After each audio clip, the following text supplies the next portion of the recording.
បុរសម្នាក់ពឹងផ្អែកលើចំណីក្តាមរូបមន្តសម្ងាត់បានធ្វើឲ្យក្តាមនៅក្នុងស្រះរបស់បងថេងធំឡើងដល់ទម្ងន់25គីឡូក្នុងមួយក្បាលស្មានថាបងថេងដែលចំណេញដល់ទៅ3លាននឹងចែកភាគលាភឲ្យគាត់គ្រាន់បើដែរស្មានមិនដល់បងថេងចុះពីលើឡានភ្លាមនិយាយឡើងផ្អើលភូមិបញ្ជីឆ្នាំនេះទូទាត់រួចរាល់ហើយលុយភាគលាភបងវេឯងហើយខ្ញុំមើលលេខ50000លើអេក្រង់រួចនៅស្ងៀមមិននិយាយអីទាំងអស់ក្នុងចិត្តខ្ញុំចាប់ផ្ដើមគិតគូរលេខបញ្ជីខ្ទេ3ឆ្នាំជាមួយ000ថ្ងៃយប់ខ្ញុំស៊ីដេកនៅតែក្នុងខ្ទមនឹងខ្ញុំដឹងថាឆ្នាំនេះក្តាមលេខ1ប្រមូលផលបានច្រើនណាស់តថ្លៃឈ្នួលស្រះនិងថ្លៃចំណេញចេញចំណេញសុទ្ធជិត3លានតែគាត់វេឲ្យខ្ញុំតែ50000 IUN ឆ្នាំនេះចំណេញគ្រាន់បើរកបានជិត3លានដែរអានេះ50000យកទៅទិញម៉ូតូជិះនៅស្រុកទៅការងារបាច់ចំណេញក្នុងស្រះបងនឹងចង់ឆ្កែចោលក៏វាធ្វើកើតដែរឯងនៅក្មេងគួរយក50000នឹងទៅរកស៊ីនៅក្រុងធំទៅតែខ្ញុំស្ដាប់ហើយក្នុងចិត្តមិនកម្រើកបន្តិចណាឡើយ3ឆ្នាំមុនគាត់មកកាន់កាប់ស្រះត្រកូលថែងនេះដោយសារមិនចេះមើលទឹកចិត្តរលាយខ្លួនខ្ទេចគឺខ្ញុំដែលយកបច្ចេកទេសដែលខំស្រាវជ្រាវខ្លួនឯងជួយកែច្នៃទឹកឲ្យគាត់ឡើងវិញខ្ញុំថាខ្ញុំចេញបច្ចេកទេសចំណេញចែកគ្នា30កក្កដាគាត់ថាបងប្អូនឯងទេបងមិនឲ្យឯងខាត់បងទេអូខេលុយនឹងខ្ញុំយកហើយលេងឆេងប្រហែលជាស្មានមិនដល់ថាខ្ញុំងាយដេញចេញម្លេះគាត់ភាំងបន្តិចយកលុយនឹងទៅសម្រាប់2-3ថ្ងៃទៅសំណាញ់ចម្រោះម៉ូតូទឹកដល់ពេលបដូរហើយចាំរកគេមកធ្វើផងខ្ញុំមិនខ្ជិលមើលមុខគាត់សំបីតែក្នុងដើរចេញទៅតាមខ្យល់ត្រជាក់រដូវស្លឹកឈើជ្រុះព្រោះខ្ញុំដឹងច្បាស់ណាស់បើគ្មានការតាមដានបច្ចេកទេសយ៉ាងម៉ត់ចត់ពីខ្ញុំស្រះក្តាមដែលមើលទៅហាក់ដូចជាល្អនេះមិនដល់កន្លះឆ្នាំផងនឹងខ្លាចជាលូទឹកស្អុយមិនខានខ្ញុំមិនបានទៅផ្ទះនៅស្រុកទេខ្លាចជួបអ្នកស្គាល់គ្នាគេនឹងសួរនាំរឿងបានភាគលាភលក់ក្តាមប៉ុន្មានសួរថាបងជីដូនមួយធ្វើដាក់ខ្ញុំយ៉ាងម៉េចខ្លះខ្ញុំដើរតាមផ្លូវដីក្នុងភូមិរហូតសៀវភៅកត់ត្រានៅក្នុងដៃជាក្រដាសឥតប្រយោជន៍ក្នុងភ្នែកអ្នកដទៃតែវាជាកម្លាំងញើសឈាម3ឆ្នាំរបស់ខ្ញុំពេលហ្នឹងទូរស័ព្ទក៏រត់ឡើងគឺលេងឆេងចែកអាំងប៉ាវក្នុងគ្រួគាត់អ៊ូតឡើងកប់ពុកក្នុងគ្រួគ្រួសារបងអ៊ូតពីផលដែលទទួលបានក្នុងឆ្នាំនេះធ្វើឲ្យសាច់ញាតិម្នាក់លើកជើងបញ្ចូលគាត់ឡើងសាហាវខ្ញុំក៏បិទអេក្រង់ទូរស័ព្ទឆែកដើរទៅដល់ចុងភូមិបំផុតកន្លែងដែលមានសារ៉ាយពណ៌ខៀវដុះពេញមួយឆ្នាំជាស្រះទឹកខ្មៅស្អុយដែលគេបោះបង់ចោលដោយសារវាជាទំនៀមទឹកដក់ស្អុយពេញមួយឆ្នាំសំបីតែឆ្កែអនិថាក៏មិនខ្ជិលដល់ក្បែរដែរខ្ញុំឈរនៅមាត់ច្រាំងដែលពោពេញដោយស្មៅសម្លឹងមើលទឹកស្អុយពណ៌ខៀវក្រមៅនឹងនេះហើយជាកន្លែងចាក់សម្រាមក្នុងភ្នែកអ្នករាល់គ្នាតែខ្ញុំបែរជាអង្គុយចុះចាប់ភក់នៅបាតស្រះបន្តិចមកមើលរួចយកមកហិតមើលទេគំនិតមួយក៏លេចឡើងភ្លាមដូចពន្លកដុះចេញពីដីទប់លេងចប់ហើយគាត់មិនមែនថាការងារបាច់ចំណេញនឹងចង់ឆ្កែចោលក៏វាធ្វើបានមែនទេអញ្ចឹងចាំមើលបច្ចេកទេសពិតប្រាកដវាខ្លាំងប៉ុណ្ណាខ្ញុំបែរក្រោយដើរសម្ដៅទៅការិយាល័យសាលាភូមិភ្លាមអាឡូលោកមេភូមិវងនៅនឹងអត់នៅតាអាឡែនចុះមិននៅជួយការងារក្នុងស្រះអាឆេងទេអីរត់មកទីនេះមានការអីខ្ញុំចង់សួរតិចថាអាត្រពាំងទឹកខ្មៅនៅខាងក្រោមនឹងគេជួលឲ្យអត់ឥឡូវអានឹងត្រពាំងទឹកងប់តើបងទឹកស្អុយឡើងរលួយអស់ហើយនឹងយកទៅធ្វើអីឲ្យលុយគេថែមគេមិនខ្ជិលយកផងមួយឆ្នាំថ្លៃជួលប៉ុន្មានដែរបើចង់ជួលមែនឲ្យតែ1000ក្នុងមួយឆ្នាំមកបានហើយទុកជាទឹកចិត្តតែនិយាយគ្នាឲ្យច្បាស់បើខាតគុំមកបន្ទោសភូមិណាខ្ញុំគិតលេខក្នុងចិត្តផែ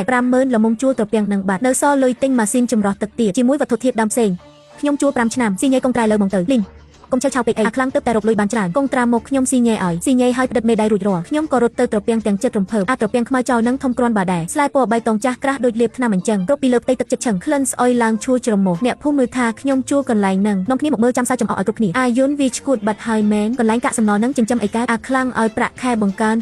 50000វាមិនទុកការប្រពន្ធបែរជាយកមកបោះចោលក្នុងលូស្អុយនឹងទៅវិញពិតជាកូនអន្តរាយមែនហាហាអាខ្លាំងក៏ជិះឡានសេរីខ្ពស់របស់វាមកដើរលេងមួយជុំដែរវាទម្លាក់កញ្ចក់ឡានចុចសើចឡើងរឹងពោះយន្តឲ្យបើឯងមានលុយ50000ច្រើនពេកចាំបងនាំទៅក្រុងម៉ាសាជើងឲ្យស្រួលខ្លួនមកហិតក្លិនអាចនៅទីនេះធ្វើអីខ្ញុំមិនខ្វល់ជាមួយវាទេខ្ញុំស្លៀកខោចុះទឹកកម្ពស់ដល់ទ្រូងយ៉ាងពិបាកកាយមេឃឈើលួយក្នុងទឹកខ្មៅកម្ពស់ត្រឹមចង្កេះក្លិនស្អុយឡើងចង់ភើតែខ្ញុំមិនទាំងជ្រួញចិញ្ចាំផងព្រោះខ្ញុំដឹងថាខ្ញុំកំពុងធ្វើអីដល់ពេលយប់មនុស្សម្នាទៅផ្ទះអស់ខ្ញុំក៏បើកធុងចោខ្មៅប៉ុន្មានធុងនឹងតែទើបតែដឹកពីទីរួមស្រុកមកថ្ងៃមិញក្នុងនឹងគឺជាទឹកថ្នាំដែលខ្ញុំខំស្រាវជ្រាវជាមេបាក់តេរីល្អសម្រាប់ចម្រោះទឹកមេរោគប្រភេទនេះគឺវាពូកែខាងបំបត្តិជាតិពុលនិងកម្ចាត់ភាពស្អុយរលួយក្នុងទឹកងាប់ខ្ញុំវល់តាមខ្នាតយ៉ាងម៉ត់ចត់រួចលាយវាជាមួយទឹកឲ្យរាវបន្ទាប់មកក៏បាញ់វាឲ្យសព្វគ្រប់ជ្រុងនៃត្រពាំងខ្មៅនឹងការងារនេះមិនអាចធ្វើប្រហែសបានសំបីបន្តិចមួយអាទិត្យជាប់គ្នាខ្ញុំសងំថ្ងៃចេញធ្វើការយប់ពេលថ្ងៃខ្ញុំដូចអ្នករើសអេតចាយដើរជួសជុលមាត់ត្រពាំងតែពេលយប់ខ្ញុំគឺជាគ្រូមិនអាគមលើផ្ទៃទឹកនេះអភូតហេតុបានកើតឡើងនៅព្រឹកព្រលឹមអាទិត្យទី2អាស្លែពណ៌បៃតងចាស់អំបាញ់មិញចាប់ផ្ដើមរលាយបាត់អស់យ៉ាងលឿនក្លិនស្អុយឈួលក៏ប្រែមកជាក្លិនភក់តិចនិងក្លិនស្មៅទឹកមកជំនួសវិញទឹកក៏ចាប់ផ្ដើមថ្លាទៅពន្លឺថ្ងៃអាចចាំងចូលទៅដល់បាតត្រពាំងហើយខ្ញុំក៏ឆ្លៀតឱកាសនឹងដាំសារ៉ាយសមុទ្រដែលខ្ញុំជ្រើសរើសយ៉ាងសម្រិតសម្រាំងមិនដល់កន្លះខែផងត្រពាំងស្អុយខ្លាយជាកន្លែងថ្មីស្រឡាងសារ៉ាយដុះខៀវស្រងាត់ទឹកថ្លាឆ្លោះដល់បាតពេលកំពុងត្រៀមលេងកូនបង្កងទូរស័ព្ទក៏រត់ឡើងគឺអាខ្លាំងតើអាឡូយន្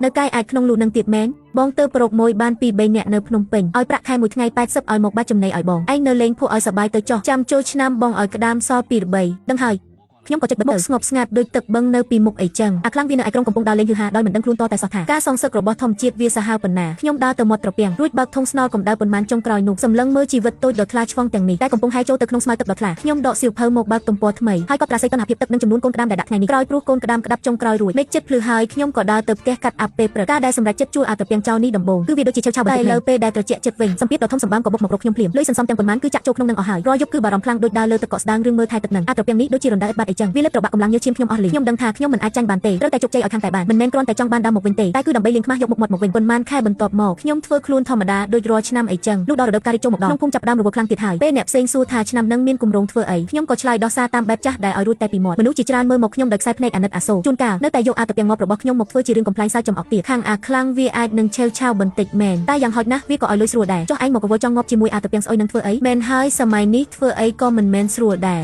បើមានបង្អែកធំសម្រាប់តង់វាប្រសើរជាងល្អជាងយកលុយទៅបោះចោលក្នុងទឹកដោយខ្លួនឯងអាសម្ដីអស់ហ្នឹងខ្ញុំស្ដាប់ទៅជាឆ្វេងឃ្លីចេញទៅជាស្ដាំអស់ហើយខ្ញុំដឹងថាពួកគាត់គ្មានចិត្តមានអាក្រក់ទេពួកគាត់គ្រាន់តែឃើញត្រឹមតែសម្ពកក្រៅប៉ុណ្ណោះឃើញភាពហឺហារបស់អាខ្លាំងដែលពង្រីករោងថ្មីយ៉ាងសង្ហាហើយឃើញតែភាពឯកោរបស់ផ្ទះខ្ញុំគ្មានអ្នកណាដឹងទេភាពស្ងប់ស្ងាត់លើផ្ទៃទឹកវាលាក់ទុកនៅរលកក្រោមទឹកយ៉ាងខ្លាំងក្លាក៏គ្មានអ្នកណាដឹងថាខ្ញុំកំពុងរងចាំឱកាសដែរជាឱកាសដែលអាចបំបិតមាត់អ្នកដែលមើលងាយខ្ញុំទាំងអស់មិនយូរប៉ុន្មានរដូវក្តៅក៏មកដល់ខាងឧតុនិយមប្រកាសអាសន្នរឿងកម្ដៅឡើងខ្ពស់កម្រិតពណ៌ទឹកក្រូចជាប់គ្នាកូនក្តាមខ្លាចបំផុតគឺកម្ដៅក្តៅខ្លាំងខ្ញុំដឹងថាឱកាសរបស់ខ្ញុំមកដល់ហើយចាំមើលចុះបើអត់ពីបច្ចេកទេសគ្រប់គ្រងទឹករបស់ខ្លាំងអាខ្លាំងវាអាចទប់ទល់នឹងកម្ដៅនេះបានដោយរបៀបណាចុច link